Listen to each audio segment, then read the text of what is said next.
Bom dia! Hoje é dia 27 de setembro de 2017 e hoje vamos dar continuidade aí à aula número 29, baseada no livro aí do professor Milton Santos, A Natureza do Espaço, Técnica e Tempo, Razão e Emoção.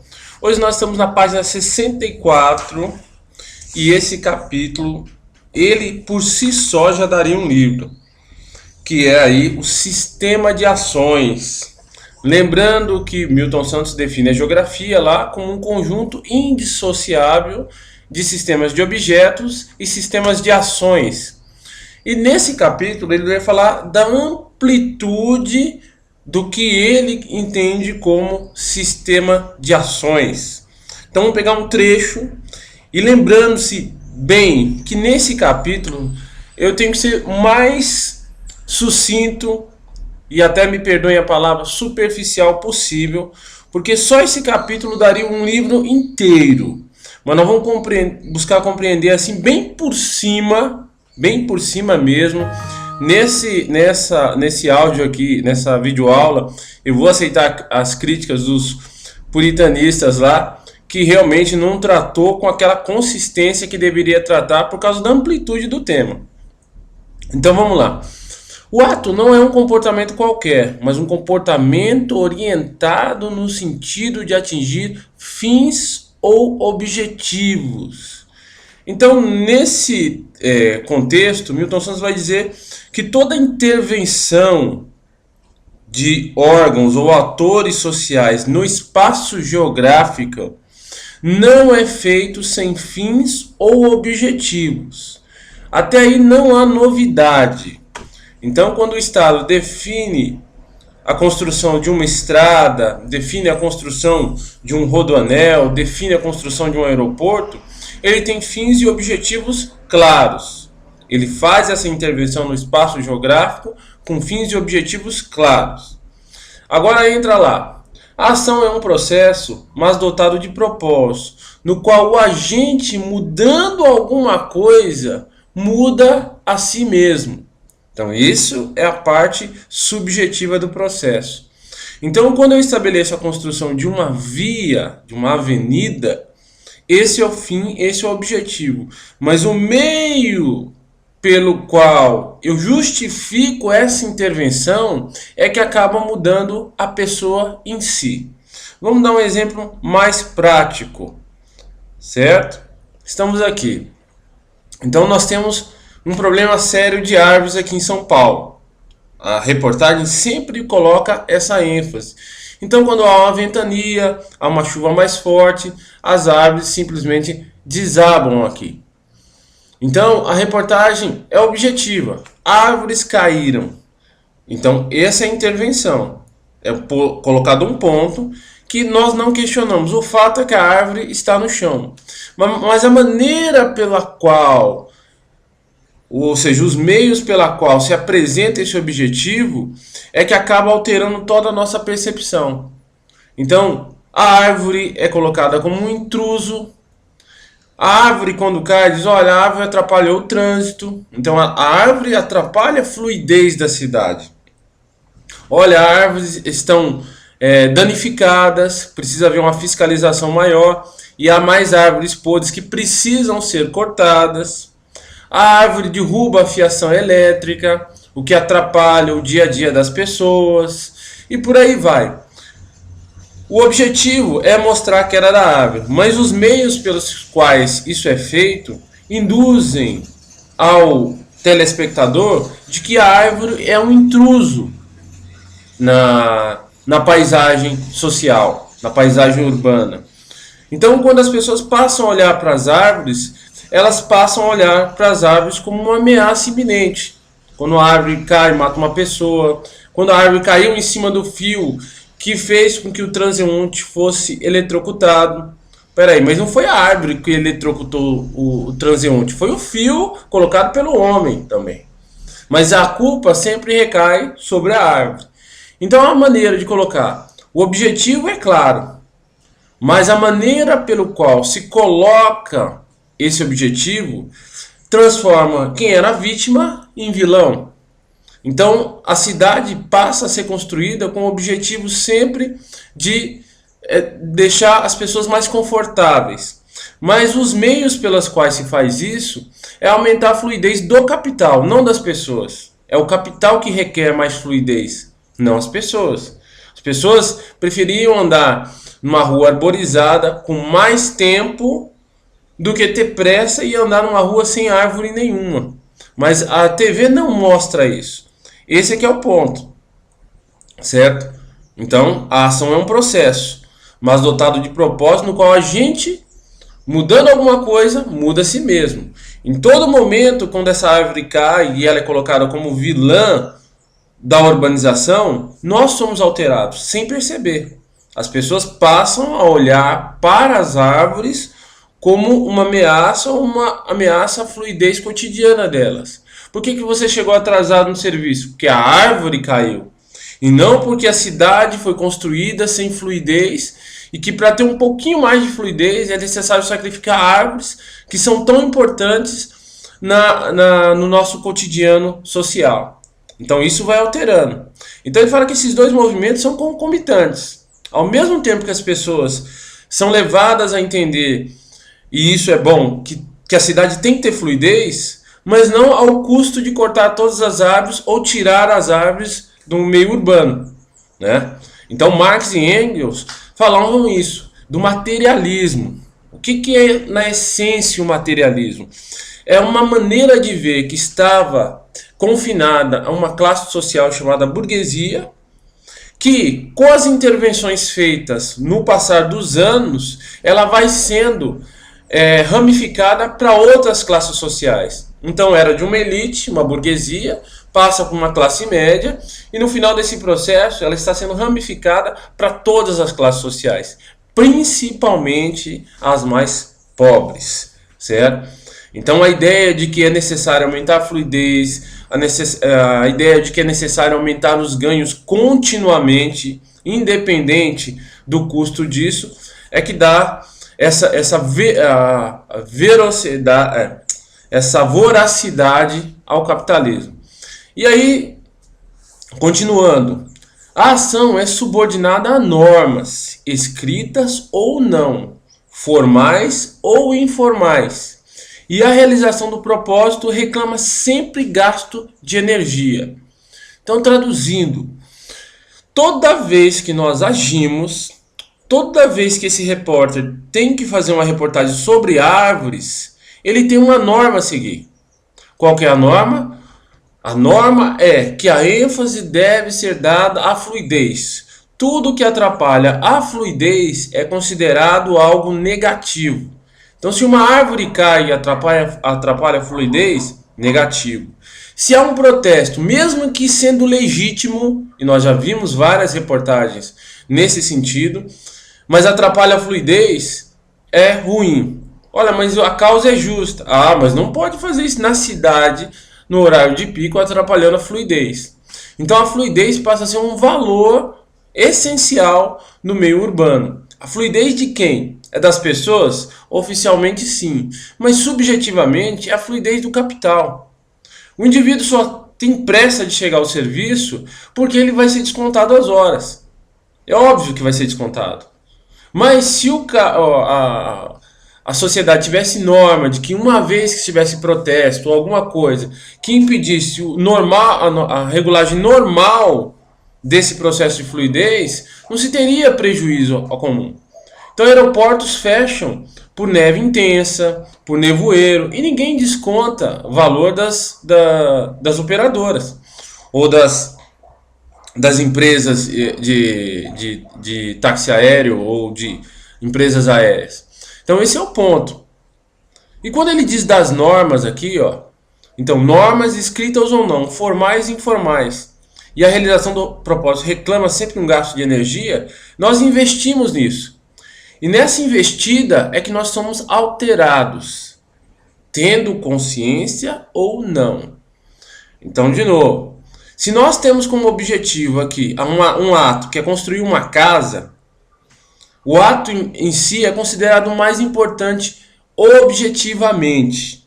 Então, quero construir uma casa, que ótimo, o sistema vai lá e valida esse processo. Mas a maneira como você vai construir essa casa é que transforma você para A ou para B. Esse que é o filão do pensamento do Milton Santos. E ele não está sozinho. Outros autores já afirmaram isso também, né? Os meios justificam os fins? Não, porque é pelos meios é que as pessoas são transformadas. Então, quero arrumar um emprego, um objetivo justo.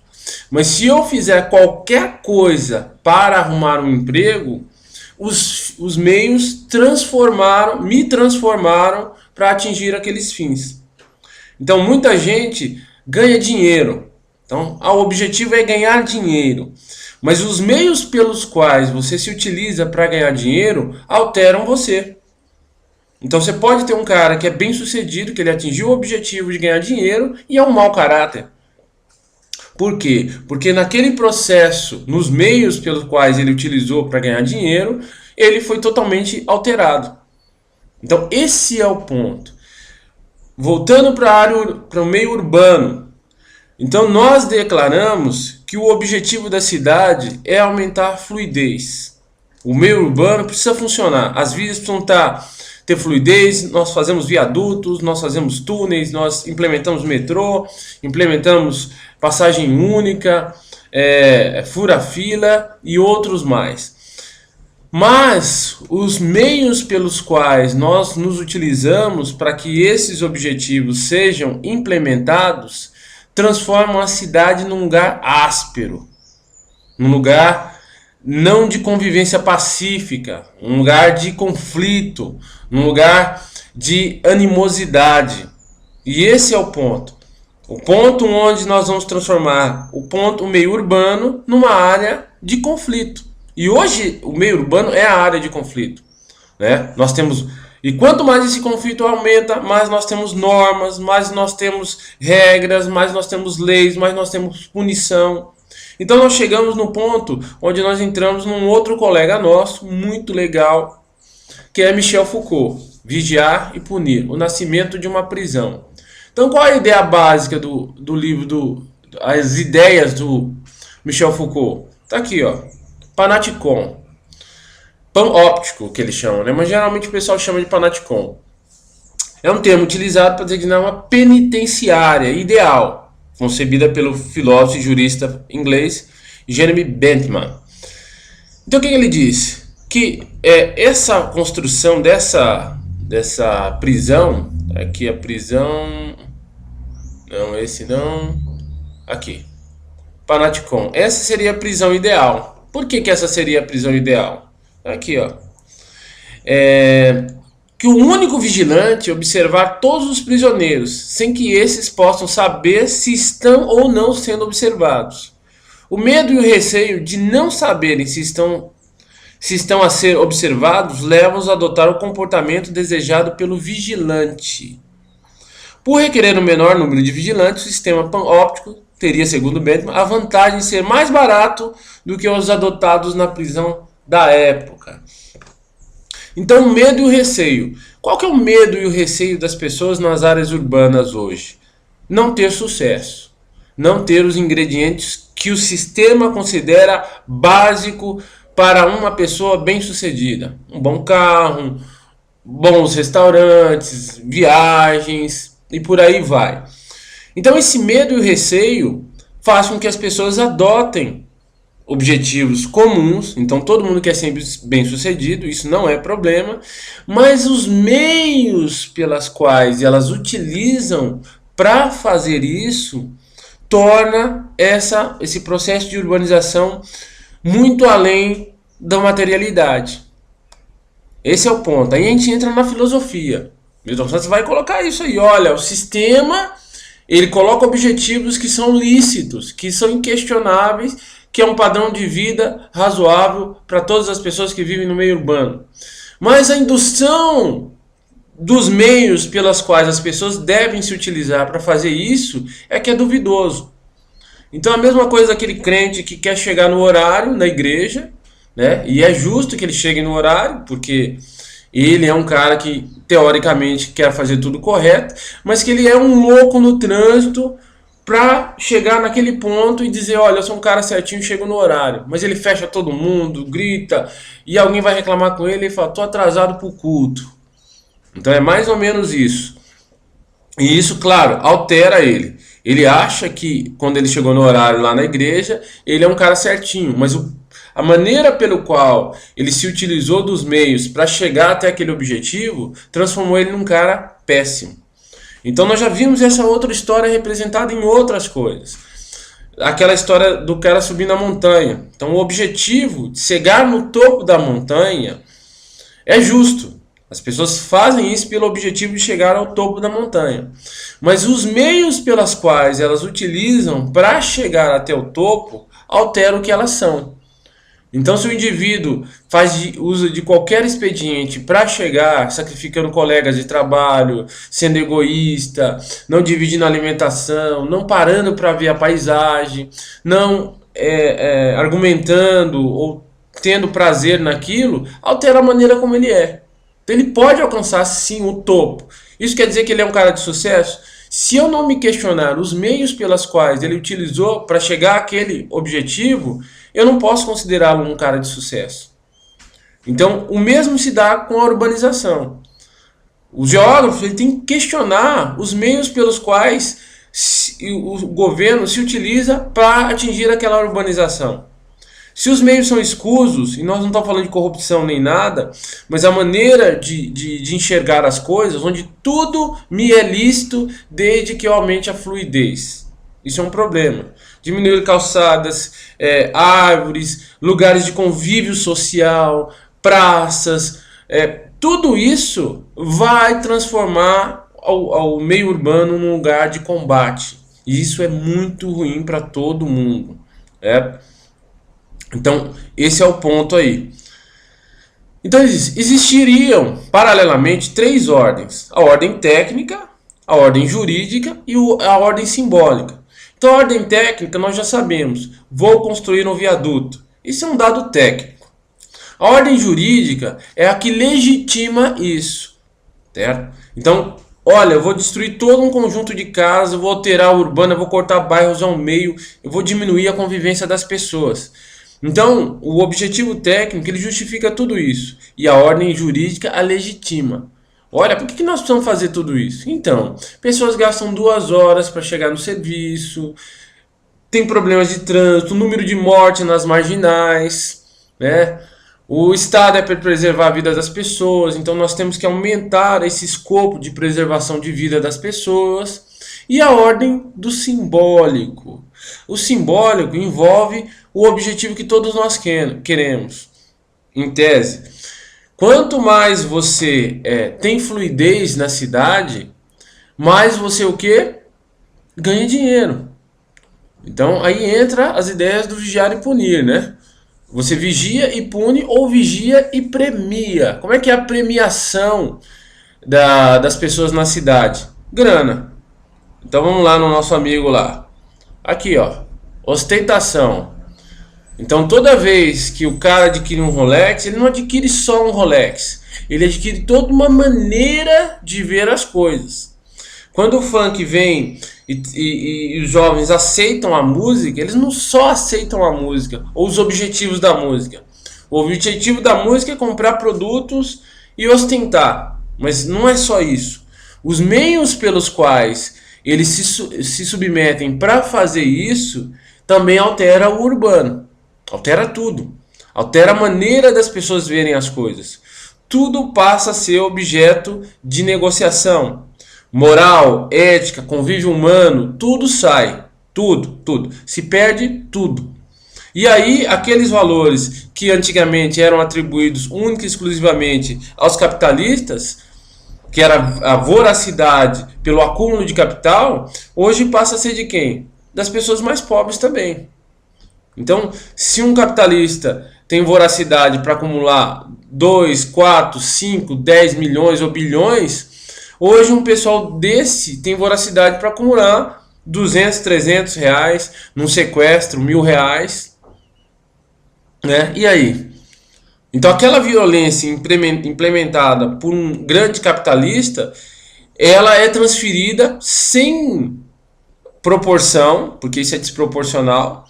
Por isso que esses jovens, quando vão assaltar e quando vão fazer sequestro, eles usam uma voracidade, uma violência desproporcional, porque para eles os meios justificam os fins, e isso é um pensamento que era do Estado, um Estado violento, detentor lá da capacidade de coerção, e hoje está na mão de uma molecada que tem uma arma que custa 500, 600 reais.